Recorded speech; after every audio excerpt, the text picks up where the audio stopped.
Hi everyone, welcome back to Breeding British Birds episode 4, the series where we check up on the weekly progress of all our British birds, mules, hybrids and canaries here at OC Avery. Today we're going to be catching up with the canaries. We've had loads of nests hatch over the past few days. We've got some exciting news with the mule and hybrid pairs, and finally we've welcomed the first young native birds to the bird room for the breeding season of 2023.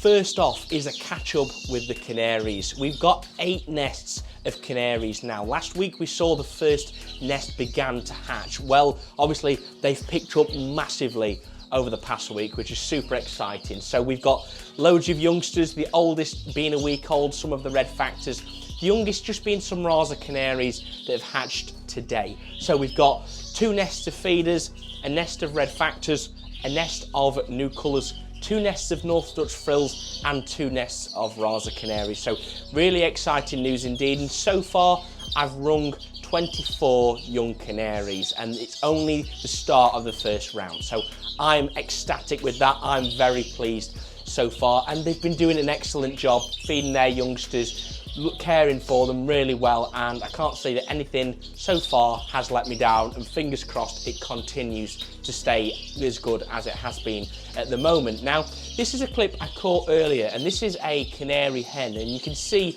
that she's picking up some of the feces off the side of the nest. Now, this is something that birds do to, one, clean up the nest so that predators aren't alerted to where they might be through smell or even seeing where the feces have dropped.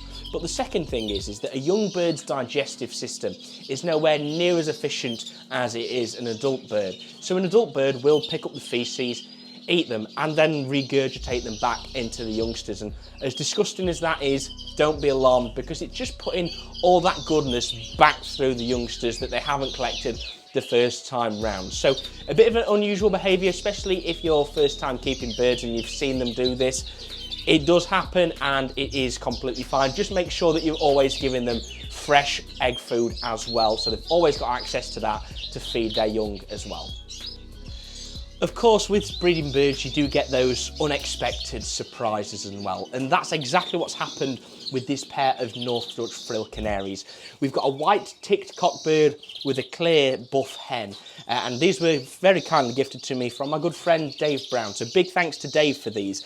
But a little surprise in this nest was a chick hatched with red eyes, which I didn't expect at all. So it turns out that the cockbird is split for cinnamon, and we've got a clear cinnamon in the nest. So a clear cinnamon is a bird that doesn't visually show the cinnamon other than the red eyes. We have got a 5 hen that is exactly that. So quite exciting. The eyes will darken, so I have rung this bird and I know which ring number it is, just so I don't lose track of where that's gone, and then I can make amendments for the future as well. I'm breeding that bird. But quite exciting news, and I will keep you updated as that bird fills out and we'll see how it progresses.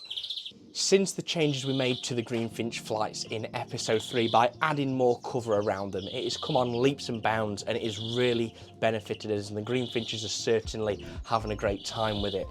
The pair in flight 2, they have gone down on this nest site right at the front, and there's 4 eggs in there. She's been sat about 3 days. Flight 3, the hen is building up at the back. No egg yet, but I think it's only a matter of time. Flights 4 and flight 5, the 2 hens have gone down. They've been sat about 3 days now. One has nested at the back, one has nested at the front. So great signs so far from the Greenfinches outside. It is looking promising. I just hope that we continue to get good things with them, and hopefully the eggs are full, because that is the next thing, is are the eggs actually full?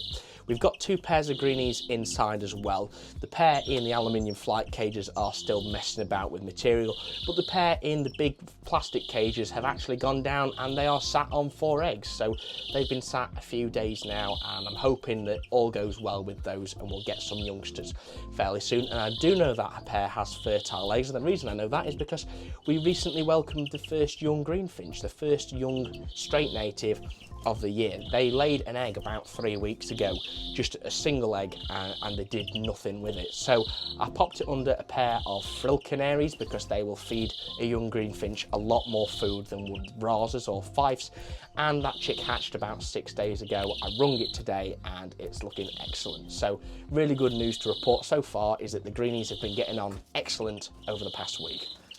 Last week, the first mules hatched here at OC Avery for this breeding season. They were some Siskin mules. The first was a normal cockbird, who we believe might be a variegated bird based on the feather colouring that we saw when it first hatched. Now, it has filled out, it has started to get some feathers on it, but it is looking less variegated. So we're going to have to see how it does develop. But again, it's early days, it's only a week old now. I did ring it 2 days ago, so we're going to see what happens. It also welcomed the birth of its sister.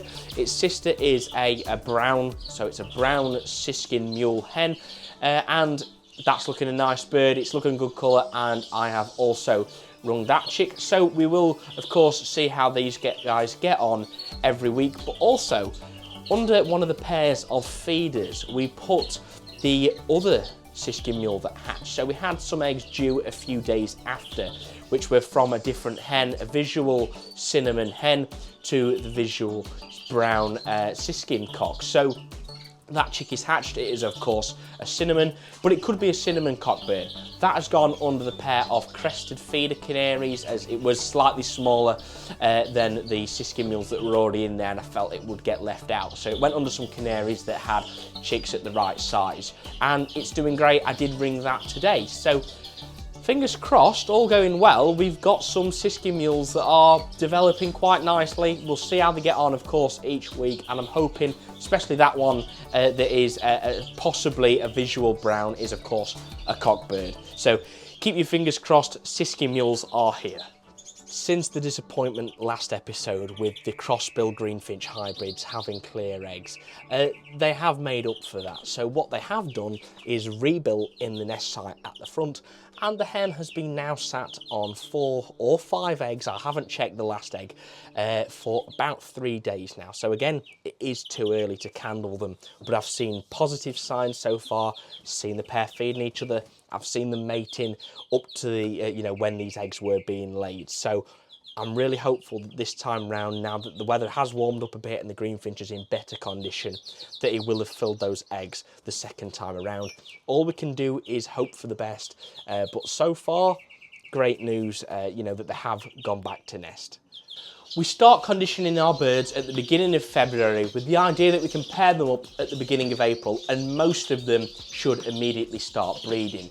Now in that period we're giving them conditioning seed, vitamins, we're giving them germinated seed, egg food and an increased protein. That should help bring them into condition. But at this time of year we need to of course carry that on to keep them in good condition and increase fertility.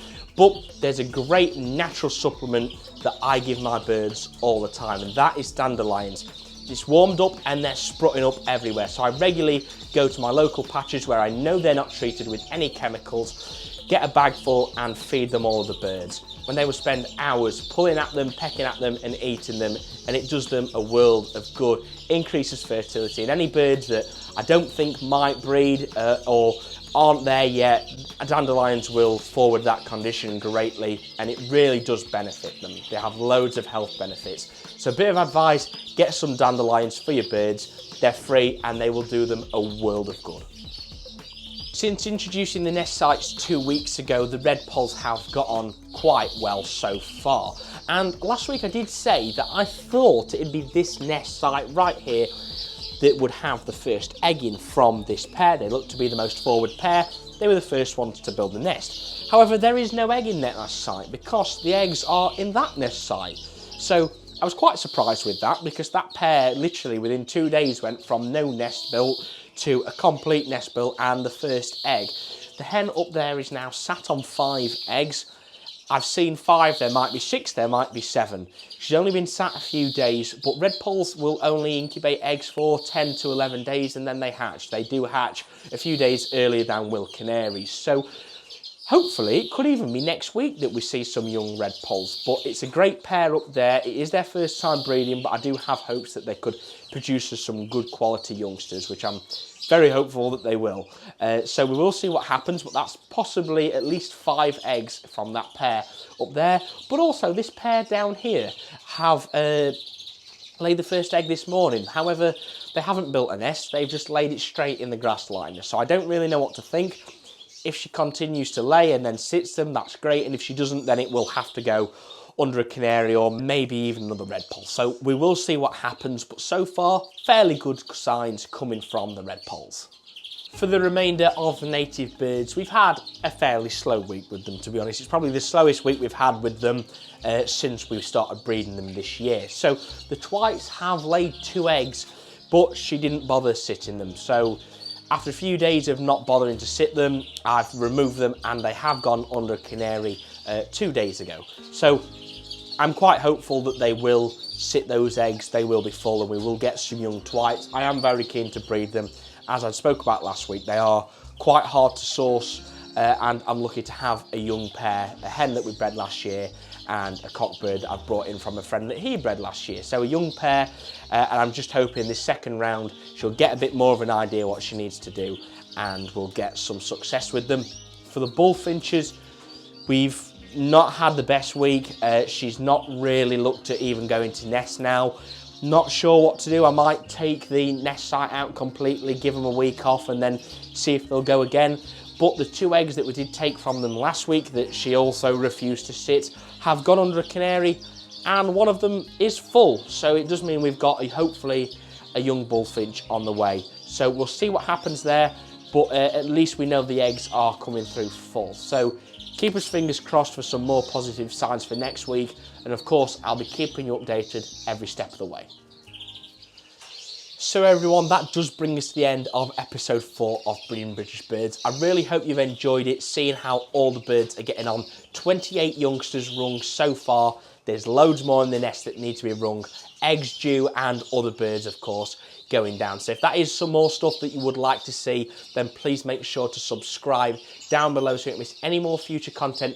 Do smash a like on this video as well if you have enjoyed seeing it today, and make sure to follow us on Instagram and Facebook for daily updates and behind the scenes footage of all of the birds. And finally, don't forget, the first Saturday of every month is the monthly live. There's one tonight, so I look forward to seeing you there. Thank you very much for watching, and I'll see you in the next one. Take care.